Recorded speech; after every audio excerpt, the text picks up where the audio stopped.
Silap. Mana muka surat cikgu ni? Muka surat 30. Baiklah, Assalamualaikum dan selamat pagi. Waalaikumsalam. Cikgu. Cikgu. Hari ini kita akan belajar, kita akan sambung pembelajaran kita tentang laluan peredaran darah dan juga kepentingan sistem peredaran darah. Okey, jadi kita ada dua objektif hari ini. Kita akan tahu laluan peredaran darah dan kita akan tahu juga kepentingan sistem peredaran darah dalam badan kita. Okey, kita tengok buku teks kamu. Muka surat 28. Laluan peredaran darah manusia. Okey, ini penting. Hilanglah. Muka surat 30. Muka surat 30. Okey, kita tengok di sini. Ada salur darah yang mengangkut darah dari jantung ke seluruh bahagian tubuh. Okey, ni kita tahulah sebab fungsi jantung adalah dia pump darah ni ke seluruh tubuh kita dengan menggunakan salur darah, jalan salur darah. Okey, jadi jantung ni merupakan antara benda yang terpenting sekali atau terletak di tengah-tengah jantung. Sebab apa? Jantung ni lah yang akan mengepam darah kita. Okey, kamu tengok di sini ada dua sisi. Yang pertama darah yang berwarna merah dan satu lagi darah yang berwarna biru. Okey, untuk darah yang warna biru ni, okey, cikgu boleh umpamakannya sebagai darah yang terpakai. Manakala darah yang warna merah ni adalah darah baru. Darah baru. Ataupun yang lebih tepat dia, merah ni adalah darah lebih oksigen, manakala darah berwarna biru adalah darah lebih karbon dioksida. Jadi ada perbezaan dia antara darah oksigen dan darah lebih karbon dioksida ni. Okey. Yang pertama, kita tengok daripada jantung ni. Daripada jantung ni, okey, ni dikira yang warna merah ni adalah di sebelah kiri kita ya. Ingat, warna merah di sebelah kiri, manakala yang warna biru ni di sebelah kanan. Okey. Okey, kita tengok. Okey, daripada jantung ni, darah dipam, okey, silap. Daripada paru ni, okey, paru ni adalah darah yang tempat pertukaran darah antara darah karbon dioksida dan darah lebih oksigen. Okey, kamu tengok laluan darah lebih oksigen ni, yang pertama dia turun daripada paru ke jantung. Dan daripada jantung dengan paru ni tak jauh je, dia berada di dalam tulang rusuk kita. Okey. Okey, apabila pergi ke jantung ni dia akan pump darah lebih oksigen ni ke seluruh badan kita. Okey, tengok bawah ni, anak panah dia pergi kepada seluruh tubuh badan manusia. Daripada otak sampailah ke kaki. Dan seterusnya, aliran darah ni, apabila dia pergi ke tubuh badan kita, dia akan tukarkan oksigen ni akan diserap ke dalam tubuh badan kita. Manakala karbon dioksida ni akan dibuang oleh tubuh badan kita ke dalam darah. Okey, jadi wujudlah darah lebih karbon dioksida. Selepas dia lalui semua tubuh badan kita, jadi darah tu dia akan jadi darah lebih karbon dioksida. Okey, daripada tubuh manusia dia pergi semula kepada jantung. Dan daripada jantung ni pump semula ke peparu. Dan daripada peparu ni dia akan buat lagi pertukaran oksigen dengan karbon dioksida. Melalui apa? Melalui sistem pernafasan kita. Ada lagi tu? Daripada sistem pernafasan kita. Okey, ingat sistem pernafasan ni kita sedut oksigen dan kita keluarkan karbon dioksida. oksigen yang kita sedut tu, itulah yang akan ditukar ke dalam paru kita. Dan darah lebih karbon dioksida tu, dia akan diserap melalui paru dan akan dikeluarkan melalui hembusan nafas kita. Okey, itulah fungsi paru. Ada berkait dengan sistem pernafasan kita. Cikgu. Ya? Kalau salah satu darah ni, gimana? Kita sama tengok tu. Ya, Iman tak apa jelas. Ni tengok. Iman ulang balik, Iman. Kalau salah satu darah tu tak ada, macam mana? Kalau darah tu tak ada apa? Salah satu darah tu tak ada.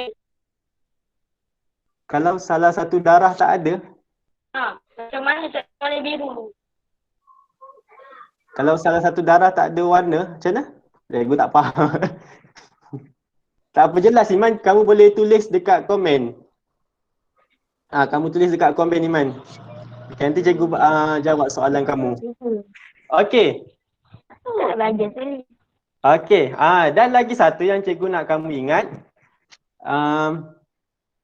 Warna darah ni, warna merah. Warna darah warna merah.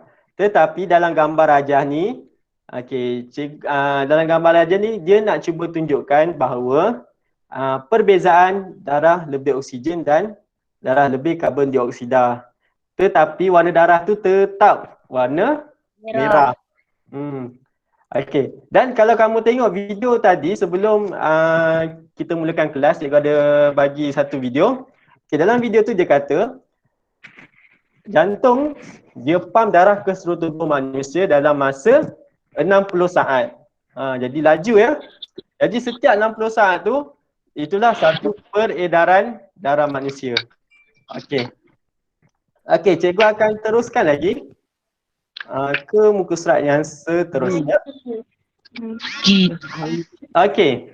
Ini adalah laluan tadi yang cikgu ceritalah. Yang pertama daripada peparu ya, cikgu tersilap dia kata jantung. Okey, daripada peparu. Dino. Okey, baca tutup audio. Nak buat apa? Okey. Yang dalam muka surat 31 ni, ini adalah dia ceritakan balik laluan darah tadi. Okey, daripada kita tarik nafas, oksigen akan masuk dan ditukar dan diserap ke dalam salur darah melalui darah di peparu ni. Kemudian yang kedua, darah ni dia pergi kepada darah lebih oksigen ni pergi kepada jantung dan jantung ni dia akan pump ke seluruh bahagian tubuh. Yang ketiga, daripada bahagian tubuh ni setelah dia pergi ke bahagian tubuh manusia, karbon dioksida terhasil dan diserap ke dalam darah. Oksigen masuk, karbon dioksida, oksigen keluar, karbon dioksida pula masuk ke dalam darah. Selepas tu jadilah darah lebih karbon dioksida. Okey, bila jadi macam tu, darah tu dibawa semula ke jantung dan daripada jantung ni pump darah lebih karbon dioksida itu kepada peparu. Dan di peparu akan menyingkirkan karbon dioksida kita ketika kita menghembus nafas. Okey. Itu perjalanan darah kita. Dan yang paling penting yang kamu perlu tahu, proses peredaran darah berulang setiap kali kita bernafas. Dia sentiasa berulang, dia tak boleh berhenti. Dia tak boleh berhenti. Okey. Seterusnya kita akan pergi kepada kepentingan sistem peredaran darah. Okey, kepentingan sistem peredaran darah. Inilah kita akan belajar kepentingan dia. Kepentingan sistem peredaran darah ni. Mudah dia. Ada dua sahaja kepentingan dia. Ada dua. Bukan ada dua sahaja. Okey, yang kamu belajar ni ada dua kepentingan dia. Ada dua. Okey, kita tengok yang pertama. Yang pertama adalah mengangkut oksigen, nutrien dan air ke dalam tubuh. Okey, ini fungsi darah mengangkut oksigen, nutrien, air dan air ke dalam tubuh. Itu yang pertama. Yang kedua, mengangkut karbon dioksida dan bahan kumuh lain untuk disingkirkan dari tubuh. Inilah fungsi darah ataupun fungsi sistem peredaran darah. Yang pertama, dia angkut oksigen, nutrien dan air ke dalam tubuh badan kita, ke seluruh tubuh badan kita, dan kemudian dia angkut pula karbon dioksida dan bahan kumuh yang lain untuk disingkirkan dari tubuh kita.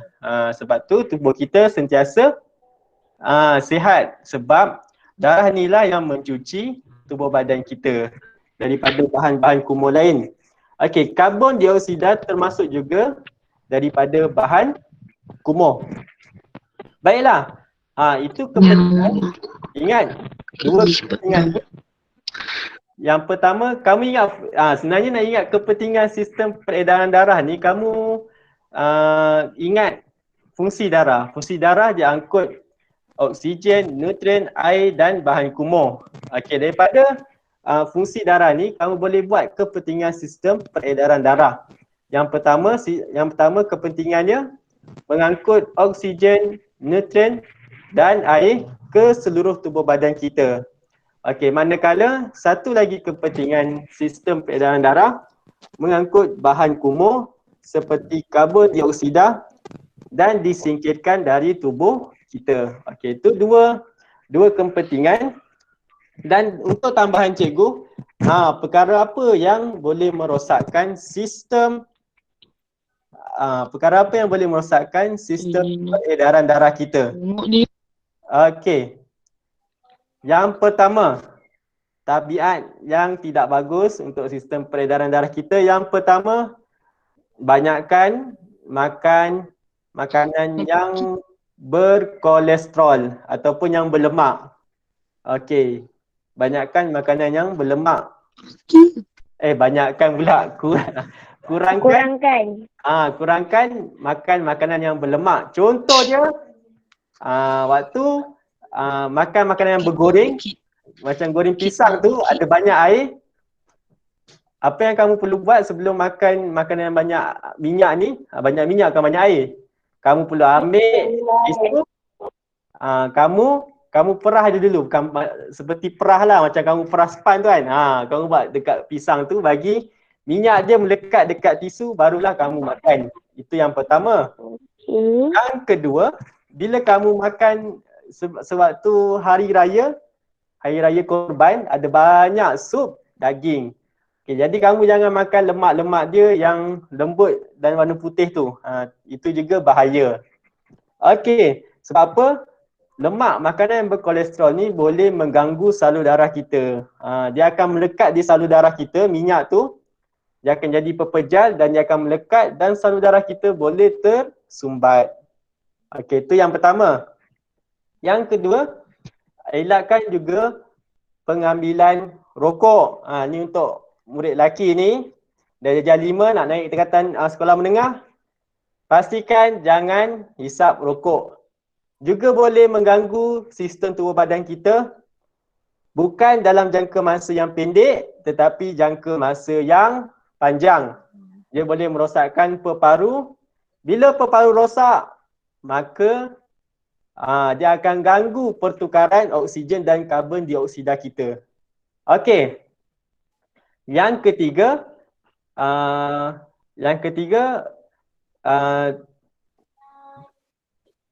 banyakkan bersenam. Ni bersenam ni mudahlah. Sebab apa? Bersenam ni kita boleh bakar kolesterol yang terdapat dalam badan kita. Okey, senaman. Untuk kat rumah ni, cikgu tahu PKP ni kita tak boleh bergerak kan. Nak pergi taman pun kena saman 1,000. Tapi kamu boleh buat senaman di rumah. Okey, yang kamu belajar waktu PJ, kamu boleh buat warming up dan warming down di rumah.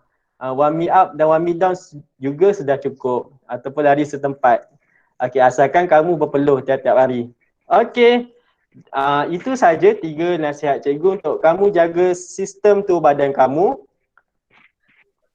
Dan pastikan kamu jagalah tubuh badan kamu. daripada tiga benda yang merosakkan tadi tu. Okey. Dan jangan lupa bagaimana kamu boleh ceritakan macam mana laluan sistem peredaran darah. Okey. Saya berhentikan